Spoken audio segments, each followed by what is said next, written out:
আজকে এই ভিডিওতে আমি পার্ট যে ইন্টিগ্রেশন কমপ্লিট করেছি মানে সুপারস্টিক্স, তা এখানে স্পেশাল টাইপের একটা কোশ্চেন আছে যেটা এসএলএসটি 2016-তে এসেছিল। এই কোশ্চেনটা একটু আমাদের কনসেপচুয়াল বুঝতে হবে, তার মানে ফর্মুলা এরকম আছে বলে লাগিয়ে দিলে চলবে না।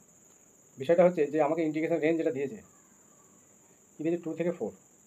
তাহলে আমরা ফার্স্টে কী করি, এই ফাংশনগুলো যে পয়েন্টে জিরো হচ্ছে মোট ফাংশনগুলো সেই পয়েন্টগুলোকে আমরা বার করি। তাহলে x minus one equal to zero করলে এক্সের ভ্যালু কি আসছে 1।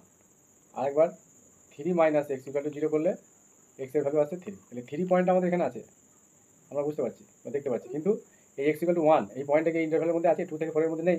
তাহলে এই মড অফ এই এক্স মাইনাস ওয়ানকে এই ইন্টারভ্যালের মধ্যে ব্রেক করা যাবে না, ঠিক আছে? যেমন আছে অ্যাজ ইট ইজ সেভাবেই আমাদের রাখতে হবে। এইটা আমাদের আগে বুঝতে হবে যে রেঞ্জটা কী দিয়েছে।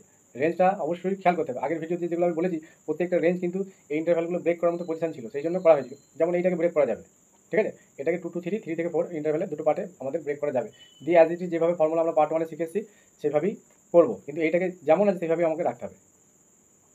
এটা পার্ট 2। এইটা এই কোশ্চেনটা আমি নিয়েছি, এই জায়গাটা আমি বলবো বলে, ঠিক আছে? নেক্সট, তাহলে এখানে কনসেপ্টের জায়গাটা বললাম, এবার সলিউশনে আমি চলে যাব।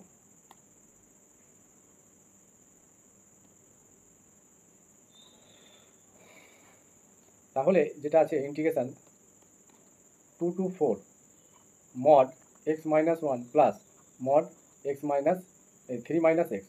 আর যেখানে 3 মাইনাস এক্স আছে আর মড অফ 3 মাইনাস এক্স আর মড অফ এক্স মাইনাস 3 একই ব্যাপার, কারণ এখান থেকে যদি আমি ভিতর থেকে এক্সটা মাইনাস কমন নিই তাহলে এক্স মাইনাস 3 হলো, ঠিক আছে? তাহলে এখান থেকে কি লিখতে হবে, mod of minus one mod of x minus 3।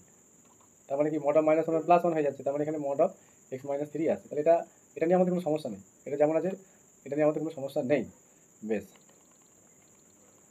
এবার কী করবো, আমি বললাম যে এটাকে আমাদের সেপারেট করা যাবে না, ব্রেক করা যাবে না। এই এক্স ইকুয়াল টু 1 পয়েন্ট, এখানে 1 পয়েন্টের ইন্টারভ্যালের মধ্যে নেই। তাহলে আমরা 2 to 4 কী করবো, এক্স মাইনাস ওয়ানই রেখে দেবো ইন্টু ডিএক্স প্লাস, আচ্ছা এখানে ডিএক্সটা দিই। তারপরে এই পার্ট থেকে আমরা আগের মতো ব্রেক করবো। আগে লিখে নিই আমি 3 মাইনাস এক্স মড হবে এটা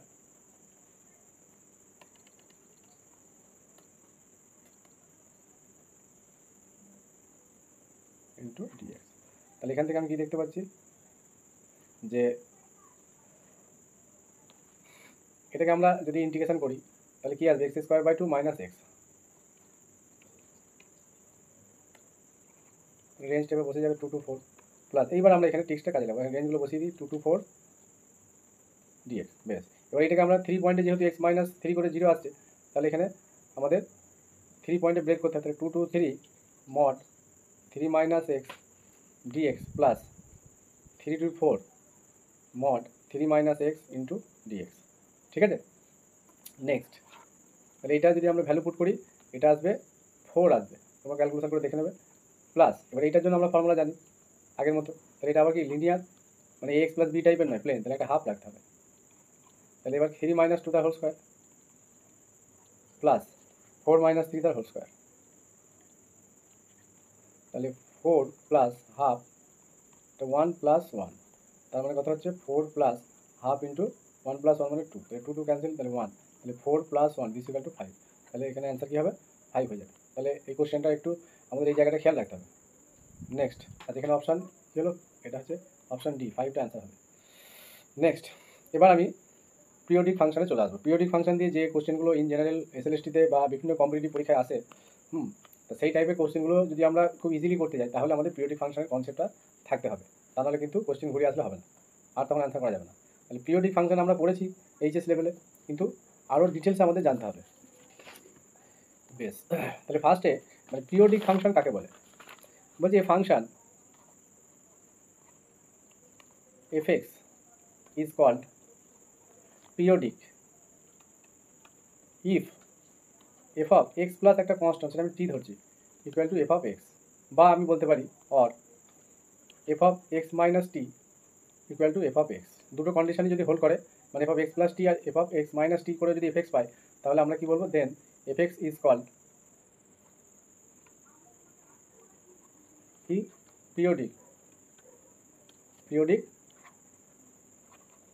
ফাংশন, ঠিক আছে? আর এই টিটাকে কি বলা হয়, পিরিয়ড। টি ইজ কল্ড, এটাকে পিরিয়ড বলা হয়, বা আমরা এটাকে ফান্ডামেন্টাল পিরিয়ডও বলতে পারি, ফান্ডামেন্টাল পিরিয়ড।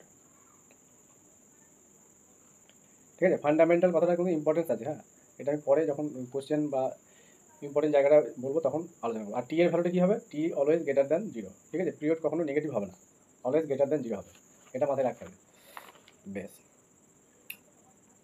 বেশ, এবার যদি ফাংশনটা পিরিয়ডিক না হয় তখন আমরা কি বলবো, অ্যাপিরিয়ডিক ফাংশন, তখন এখানে শুধু একটা এজ বেরোবে, ঠিক আছে, তখন কি হয়ে যাবে, সেটা অ্যাপিরিয়ডিক, মানে পিরিয়ডিক যেটা নয় সেটা অ্যাপিরিয়ডিক। নেক্সট, এবার আমরা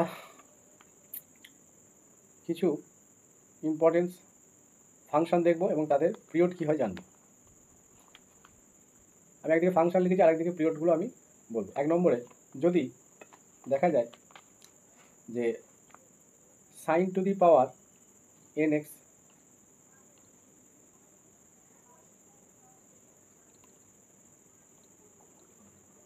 কস টু দি পাওয়ার, আমরা জানি সাইন কস এগুলো পিরিয়ডিক হয়, cos to the power n x, তারপরে কসের ইয়ে কি সেক, মানে sec to the power n x, আর সাইনের রেসিপ্রোকাল কি বা অন্যান্য হচ্ছে cosec,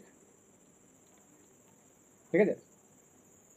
if n equal to যদি অড হয়, অড পাওয়ার মানে এগুলো এনের ভ্যালু অড মানে কি 1 3 5 এইভাবে যদি অডগুলো হয়, তাহলে এই সমস্ত ফাংশনের ক্ষেত্রে মানে আমি যদি এখানে 1 রাখি প্রথমে এনের ভ্যালু, তো সাইন এক্স হচ্ছে, তারপরে কস এক্স হবে, তারপরে সেক এক্স হবে, তারপরে কোসেক এক্স, এই সমস্ত ফাংশনের পিরিয়ড কী হবে 2 পাই, ঠিক আছে, সমস্ত ফাংশনের পিরিয়ড কী হবে 2 পাই, কারণ আমরা যদি এফ অফ এক্স প্লাস 2 পাই এই প্রপার্টিটা অ্যাপ্লাই করি এই সমস্ত ক্ষেত্রে, তার মানে আমরা কি এফ এক্স পাবো।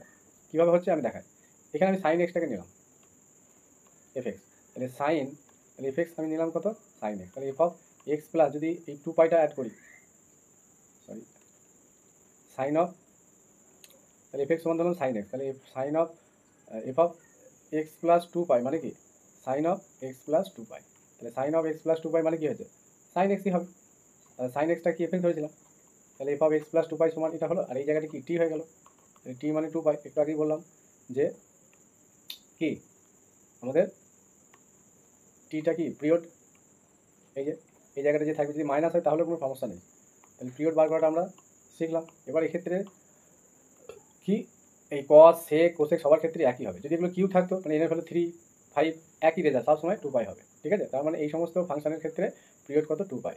কীভাবে হচ্ছে আমি গ্রাফিক্যালি একটু দেখাই। আচ্ছা এই কোশ্চেনটা হয়ে গেছে সলিউশন করা, এটা আমি মুছে দিলাম।